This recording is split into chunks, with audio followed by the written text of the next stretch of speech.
গ্রামীণ পুলিশের গুরাপ ও দাঁতপুর থানার যৌথ অভিযানে বড়সড় সাফল্য।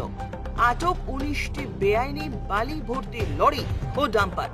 19 জন চালককে গ্রেপ্তার করা হয়েছে। জেলার গ্রামীণ পুলিশ সূত্রে এ খবর জানানো হয়েছে।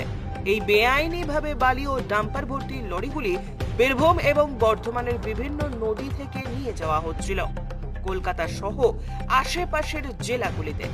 19 জন লরি চালক এবং খালাসিকে চুঁচুড়া আদালতে পাঠানো হয়েছে আজ।